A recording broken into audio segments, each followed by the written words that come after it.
오늘의 말씀은 로마서 11장 25절에서 36절까지의 말씀입니다. 형제들아, 너희가 스스로 지혜 있다 하면서 이 신비를 너희가 모르기를 내가 원하지 아니하노니, 이 신비는 이방인의 충만한 수가 들어오기까지 이스라엘의 더러는 우둔하게 된 것이라. 그리하여 온 이스라엘이 구원을 받으리라 기록된 바, 구원자가 시온에서 오사 야곱에게서 경건하지 않은 것을 돌이키시겠고, 내가 그들의 죄를 없이 할 때에 그들에게 이루어질 내 언약이 이것이라 함과 같으니라. 복음으로 하면 그들이 너희로 말미암아 원수된 자요, 택하심으로 하면 조상들로 말미암아 사랑을 입은 자라. 하나님의 은사와 부르심에는 후회하심이 없느니라. 너희가 전에는 하나님께 순종하지 아니하더니 이스라엘이 순종하지 아니함으로 이제 긍휼을 입었는지라. 이와 같이 이 사람들이 순종하지 아니하는 이는 너희에게 베푸시는 긍휼로 이제 그들도 긍휼을 얻게 하려 하심이라. 하나님이 모든 사람을 순종하지 아니하는 가운데 가두어 두심은 모든 사람에게 긍휼을 베풀려 하심이로다.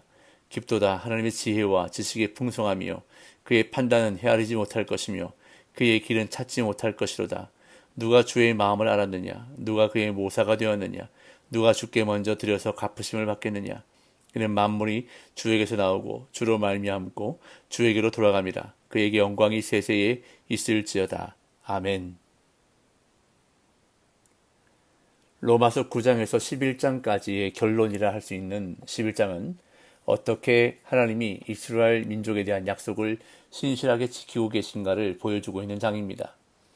앞서 9장에서 하나님이 이스라엘을 은혜로 선택하심에 대해 말했던 바울은 10장에서는 선민 이스라엘의 불순종과 불신앙적인 상태에 대해 말했습니다.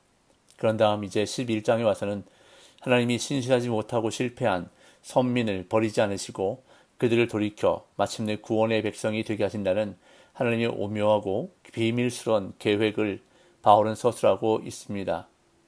이에 바울은 11장 1절부터 10절까지 해서 자신을 실례로 들면서 하나님은 결코 이스라엘 민족을 버리지 않으셨다는 사실을 강조하고, 또한 선지자 엘리야 시대에도 바알에게 절하지 않은 7,000명을 남겨두신 사실을 들며 하나님이 이스라엘 민족을 버리지 않고 보존하신다는 사실을 강조했습니다. 그리고 또 한번 구약을 인용해 현재 이스라엘의 불신 상태는 하나님이 그들의 완악함을 그대로 내버려 두고 계시기 때문임을 강조했습니다. 그런 다음 어제 본문인 11절부터 24절까지 해서 바울은 하나님이 불신하는 이스라엘을 항구적으로 버리신 것이 아니라 이방인에게 구원의 기회를 주기 위해 일시적으로 버리신 것임을 언급했습니다. 당시 로마 교회 내에서 다수를 차지하고 있었던 이방인 신자들이 교만한 마음으로 소수인 유대인 신자들을 업신여기고 무시했던 것 같습니다. 이에 바울은 한편으로는 이스라엘의 회복의 가능성을 말하면서 다른 한편으로는 이방인 신자들의 교만을 책망하며 경고했습니다. 이제 오늘 본문은 9장부터 이어온 이스라엘 민족에 대한 논의의 결론을 맺는 중요한 부분입니다. 바울은 앞서 유대인 신자들을 교만한 마음과 업신 여기는 태도로 대하는 로마 교회 내의 이방인 신자들에게 권면과 경고의 말을 전한 바 있습니다. 그러나 현실을 고려할 때 대부분의 이스라엘 사람들은 여전히 불신앙 가운데 있었고, 그들이 회심하고 믿음을 가지게 되리라고는 쉽사리 믿기 어려웠을 것입니다. 이것은 누구보다도 바울 자신이 더 잘 알고 있는 것이었습니다. 그래서 마지막으로 바울은 스스로를 지혜롭게 여기는 이방인 신자들에게 신비라는 단어와 함께 장차 때가 되어 구원자가 이스라엘에게 오시게 될 때 회심과 죄사함의 구원이 있게 될 것이라는 비밀한 계획에 대해서 말합니다. 이러한 구원사적 비밀이 있음을 알게 될 때 이방인 신자들은 더 이상 교만한 태도로 유대인 신자들을 무시하지 않게 될 것입니다. 그리고 이렇게 될 때 마침내 유대인과 이방인 모두에게 향하신 하나님의 구원 계획이 완성될 것이고, 이러한 하나님의 구원사적 지혜와 지식의 부요함을 생각할 때 하나님께 찬양과 영광을 돌리지 않을 수 없음을 고백하며 바울은 오늘 본문을 마치고 있습니다. 먼저 바울은 이방인 신자들이 유대인을 향해 자만한 태도를 가지지 않도록 그들이 이 신비를 알기 원한다고 말합니다. 25절을 보겠습니다. 형제들아, 너희가 스스로 지혜 있다 하면서 이 신비를 너희가 모르기를 내가 원하지 아니하노니, 이 신비는 이방인의 충만한 수가 들어오기까지 이스라엘의 더러는 우둔하게 된 것이라. 여기서 사용하고 있는 신비라는 단어는 이해하기 어려운 수수께끼 같은 것을 가리키는 것이 아니라 감춰져 있는 것, 그래서 아직 아무도 알지 못하는 것을 가리키는 말에 가깝습니다. 예전에 사용하던 개역 한글판 성경에서는 비밀이라고 번역했던 이 말이 개역 개정판 성경에서는 신비로 번역되어 있습니다. 성경에서 이 용어는 계시되기 이전에는 아무도 알 수 없지만 계시가 되고 나면 누구나 분명하게 알 수 있는 그런 성격의 것을 말합니다. 바울은 성경 여러 곳에서 복음을 비밀 혹은 신비로 제시하고 있는 것을 보게 되는데, 여기서도 이스라엘과 이방인에 대한 하나님의 구원 계획과 관련하여 말하고 있습니다. 세 가지 관점으로 말하는데, 이스라엘의 일부가 이방인의 충만한 수가 들어오기까지 완악해져 있다는 점, 그리고 이 완악함이 영구적인 것이 아니고 이방인의 충만한 수가 들어오기까지의 일시적이라는 점, 또한 이방인의 충만한 수가 들어왔을 때 모든 이스라엘이 전체적으로 구원을 받게 된다는 점이 바로 바울이 말하고 있는 신비입니다. 26절, 27절. 그리하여 온 이스라엘이 구원을 받으리라. 기록된 바 구원자가 시온에서 오사 야곱에게서 경건하지 않은 것을 돌이키시겠고, 내가 그들의 죄를 없이 할 때에 그들에게 이루어질 내 언약이 이것이라 함과 같으니라.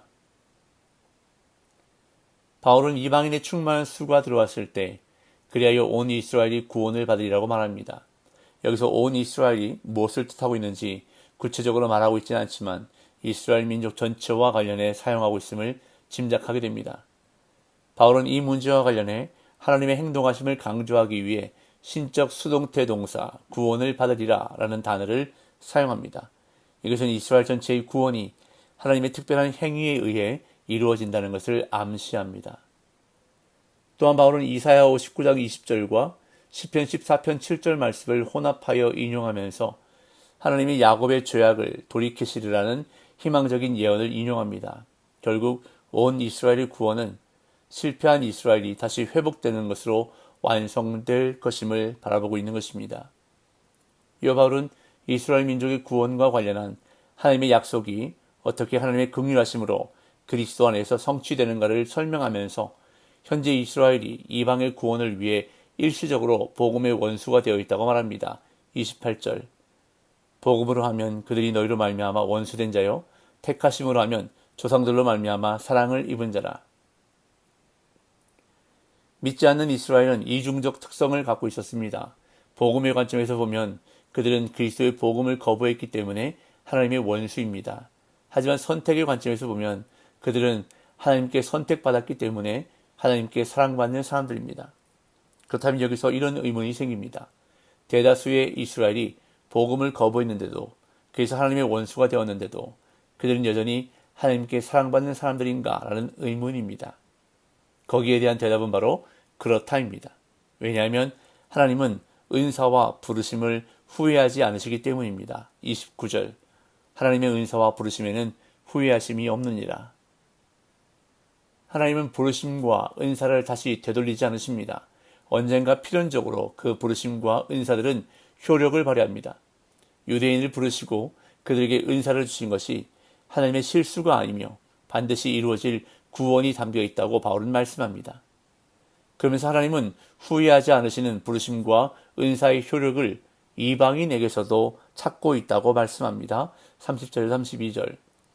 너희가 전에는 하나님께 순종하지 아니하더니 이스라엘이 순종하지 아니함으로 이제 긍휼을 입었는지라. 이와 같이 이 사람들이 순종하지 아니하니 이는 너희에게 베푸시는 긍휼로 이제 그들도 긍휼을 얻게 하려 하심이라. 하나님이 모든 사람을 순종하지 아니하는 가운데 가두어 두심은 모든 사람에게 긍휼을 베풀려 하심이로다. 이방인도 전에는 순종하지 않던 백성이었습니다. 그러나 이스라엘의 불순종 때문에 이방인들은 오히려 긍휼을 입게 되었습니다.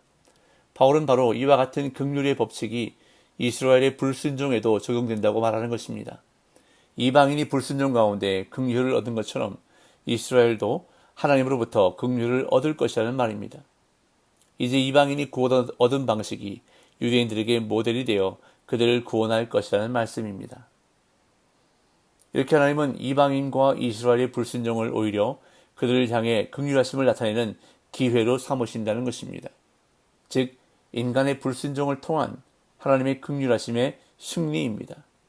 그래서 결국 구원받은 성도는 그러한 구원의 경륜으로 인해 하나님께 감사하며 찬송을 올려드릴 수밖에 없음을 바울은 고백합니다. 33절에서 36절. 깊도다 하나님의 지혜와 지식의 풍성하며 그의 판단은 헤아리지 못할 것이며 그의 길은 찾지 못할 것이로다. 누가 주의 마음을 알았느냐? 누가 그의 모사가 되었느냐? 누가 주께 먼저 들여서 갚으심을 받겠느냐? 이는 만물이 주에게서 나오고 주로 말미암고 주에게로 돌아갑니다. 그에게 영광이 세세히 있을지어다. 아멘. 바울은 이루 말할 수 없는 능력과 지혜의 하나님을 소리 높여 찬양하면서 이스라엘 문제를 다루는 9장에서 11장까지를 마무리합니다. 우리는 하나님의 지혜와 지식 그리고 결정과 길을 감히 헤아릴 수 없습니다. 하나님은 모든 것의 시작이시고 또한 과정이시고 또한 끝이십니다.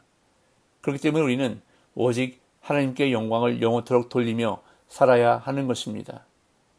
비록 이해할 수 없는 일들이 내 삶 가운데 일어난다 할지라도, 하나님의 뜻을 알 수 없을지라도 하나님의 선하심과 신실하심을 의지하고 하나님의 은사와 부르심에는 후회하심이 없다는 말씀을 기억하여 믿음을 잃지 않을 때에 가장 좋은 은혜를, 가장 필요한 은혜를 주실 줄로 믿습니다. 오늘도 그러한 은혜가 넘치는 복된 하루가 되시기를 예수님 이름으로 축복합니다.